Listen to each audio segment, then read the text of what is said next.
Le mariage est un trésor précieux. Mais saviez-vous que certaines fréquentations, qui semblent inoffensives, peuvent menacer votre couple? Aujourd'hui, nous allons voir 7 types de fréquentation et environnement que toute femme mariée doit éviter pour préserver son foyer, sa fidélité et son bonheur conjugal. Avant de penser aux grands dangers visibles, commençons par le plus discret mais le plus fréquent, les amis trop proches du sexe opposé. Au départ, cela peut sembler innocent, juste une amitié. Mais attention, l'intimité émotionnelle peut glisser insidieusement vers la tentation, et ce qui semblait inoffensif peut finir par menacer votre mariage. Numéro 1. Les amis trop proches du sexe opposé. Même lorsqu'une relation semble purement amicale, une amitié trop proche avec un homme peut devenir un piège pour une femme mariée. Partager ses émotions, ses secrets ou ses frustrations avec quelqu'un d'autre que son mari ouvre une porte que l'ennemi peut exploiter. Pourquoi c'est dangereux?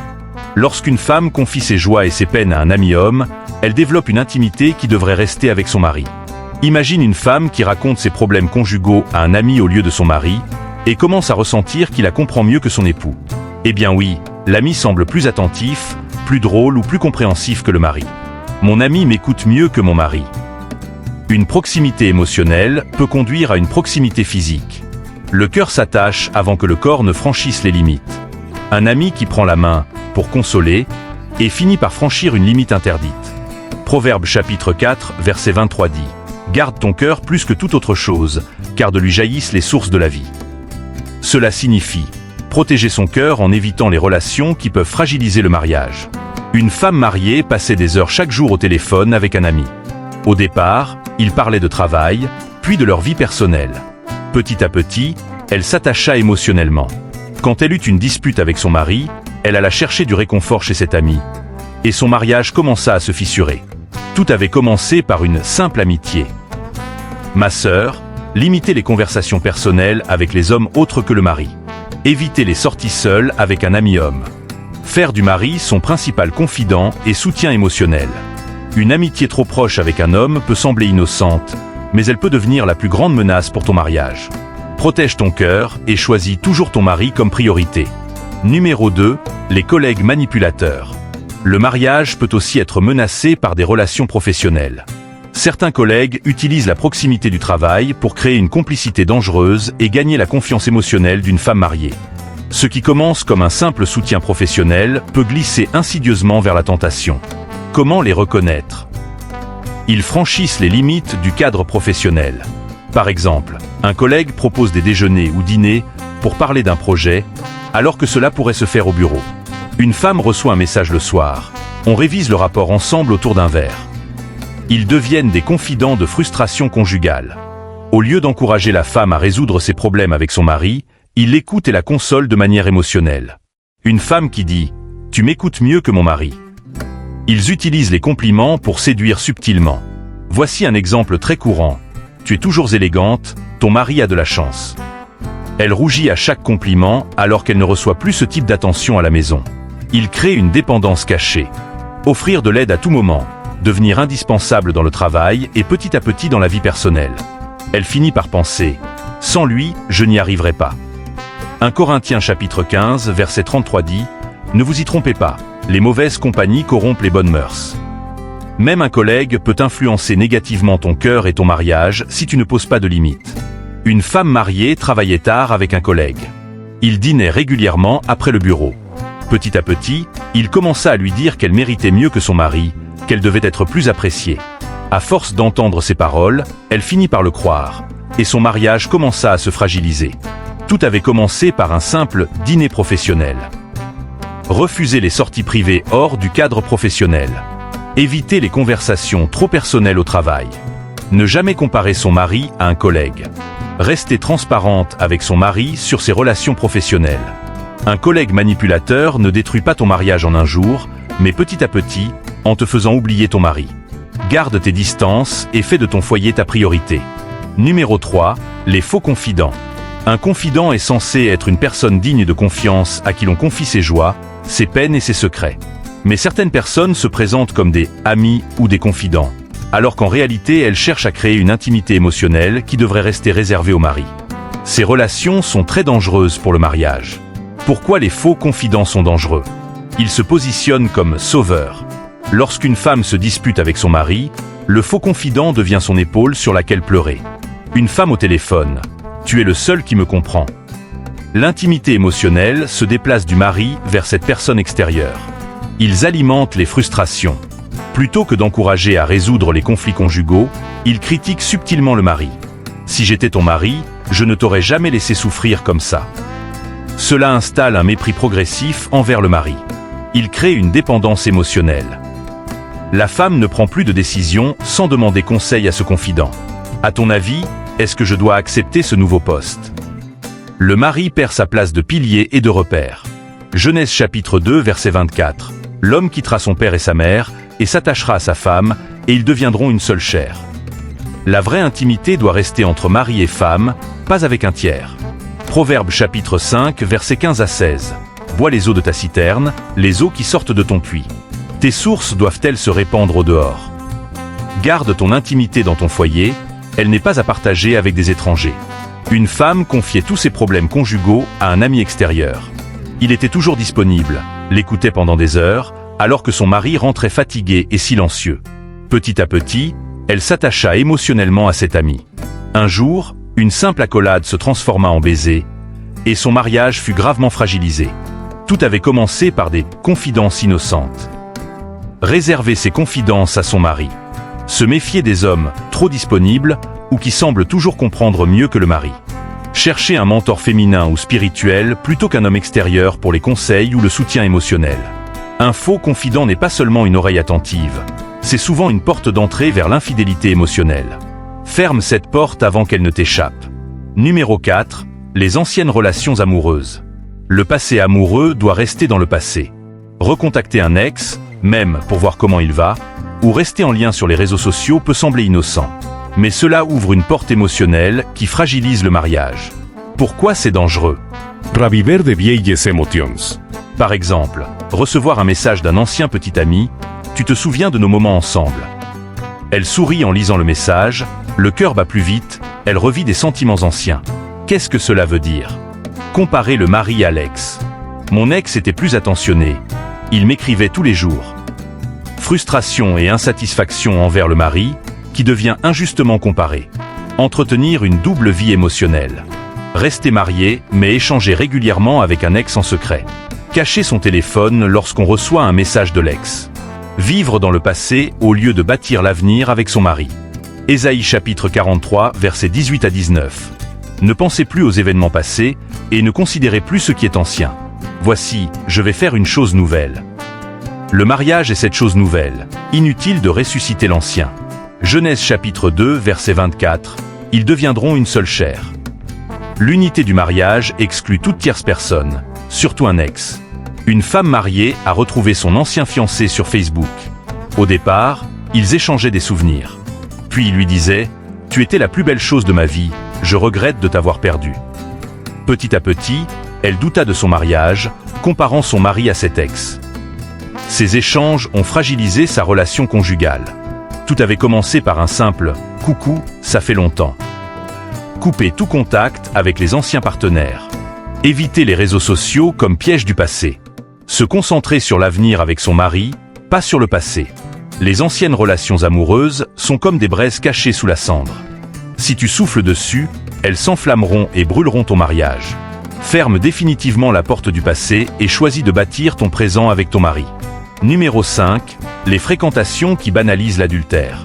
Certaines amies ou connaissances peuvent sembler modernes, drôles ou ouvertes d'esprit, mais elles détruisent silencieusement la valeur du mariage.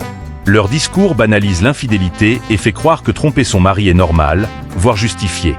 Comment ces fréquentations banalisent l'adultère? Les phrases toxiques qu'elles répètent. Une petite aventure, ce n'est pas grave, ton mari ne saura jamais.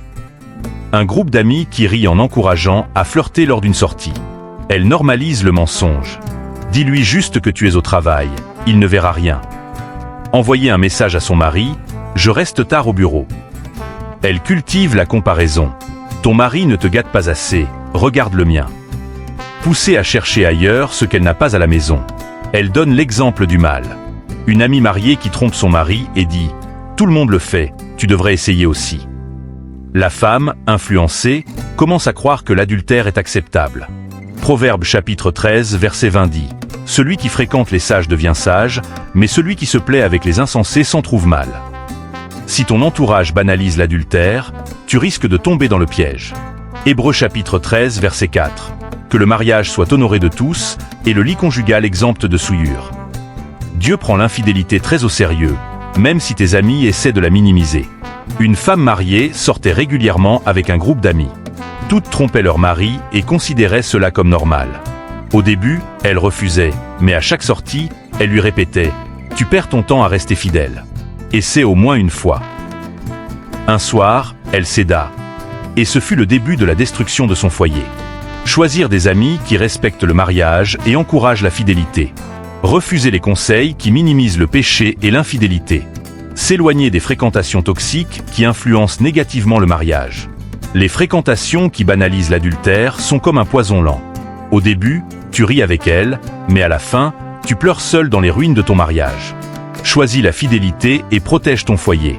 Numéro 6. Les personnes qui critiquent son mari. Une femme mariée doit être extrêmement vigilante aux paroles qu'elle écoute sur son mari.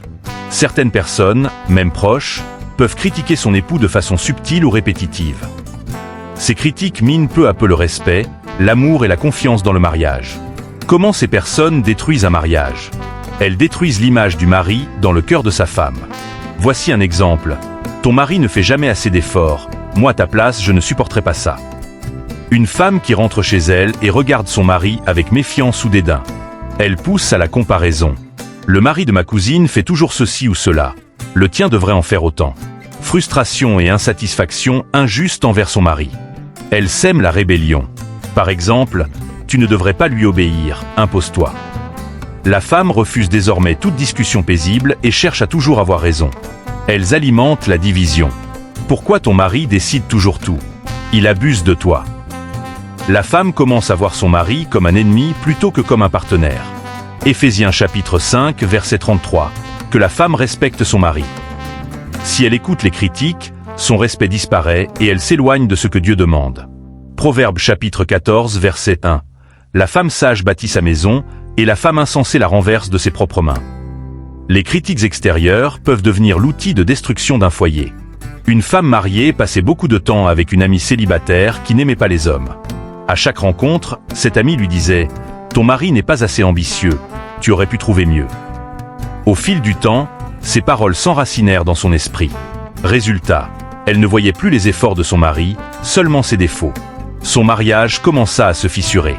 Évitez de fréquenter ceux qui parlent mal de son mari. Protégez l'honneur de son mari. Ne jamais laisser quelqu'un le rabaisser en sa présence. Valorisez les qualités de son mari plutôt que de prêter attention aux critiques. Les personnes qui critiquent ton mari veulent semer un poison dans ton cœur, le mépris. Protège ton mariage en fermant tes oreilles aux critiques et en ouvrant ton cœur à l'amour et au respect. Numéro 7. Les activités ou lieux à risque. Le danger ne vient pas seulement des personnes. Certains lieux ou certaines activités peuvent exposer une femme mariée à des tentations qui fragilisent son mariage. Être consciente des environnements à risque est essentiel pour protéger son cœur et son foyer. Voici quelques lieux et activités à risque. Les boîtes de nuit et bars nocturnes. Sortir danser entre amis dans un lieu rempli d'hommes qui flirtent. Une femme mariée qui reçoit un verre d'un inconnu et se sent flattée par l'attention. Alcool, ambiance suggestive et proximité physique facilitent la tentation. Les voyages ou sorties entre amis débridés. Partir en week-end avec des amis qui encouragent les aventures ou excès. Une femme sur une plage, entourée d'amis qui flirtent avec des inconnus. L'effet de groupe pousse à imiter les autres et à franchir les limites. Les groupes ou conversations en ligne. Forums, chats ou réseaux sociaux où les échanges sont très libres et provoquants. Une femme qui envoie des messages privés à un inconnu rencontré sur Internet. Les relations virtuelles peuvent vite devenir réelles et destructrices. Les activités intimes sans mari. Aller seul à des spas, massages ou soirées, bien-être, où règne promiscuité et tentation. Atmosphère propice aux mauvaises pensées ou aux mauvaises rencontres. 1 Thessaloniciens chapitre 5 verset 22. Abstenez-vous de toute espèce de mal. Si un lieu ou une activité t'expose au mal, il vaut mieux l'éviter. Psaume chapitre 1 verset 1. Heureux l'homme qui ne marche pas selon le conseil des méchants, qui ne s'arrête pas sur la voie des pécheurs, et qui ne s'assied pas en compagnie des moqueurs. Le bonheur conjugal dépend aussi des lieux et activités que l'on choisit. Une femme mariée sortait régulièrement en boîte avec ses amis, en pensant que ce n'était qu'un moment de détente. Un soir, après quelques verres, un homme l'a raccompagnée chez elle. Ce fut le début d'une relation secrète et destructrice. Tout avait commencé par une simple sortie inoffensive. Privilégier les activités et lieux familiaux, spirituels ou positifs. Sortir avec son mari plutôt qu'avec des amis qui poussent à la tentation. Mettre des limites claires. Si une activité ou un lieu ne respecte pas ton engagement, refuse d'y aller. Les lieux et activités que tu choisis révèlent tes priorités. Pour préserver ton mariage, éloigne-toi des environnements de tentation. Le respect de ton mari se démontre aussi dans les endroits que tu fréquentes. Chère sœur, ton mariage est un trésor précieux. Chaque décision, chaque fréquentation, chaque lieu que tu choisis a un impact direct sur ton foyer et sur la fidélité que tu veux préserver. Nous avons vu ensemble 7 dangers principaux. Les amis trop proches du sexe opposé. Les collègues manipulateurs. Les faux confidents. Les anciennes relations amoureuses. Les fréquentations qui banalisent l'adultère. Les personnes qui critiquent ton mari. Les activités ou lieux à risque.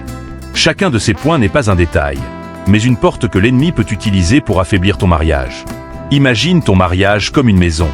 Si tu laisses les fenêtres ouvertes aux mauvaises influences, tôt ou tard un voleur peut entrer. Mais si tu fermes chaque porte et chaque fenêtre, ton foyer restera protégé et ton couple solide.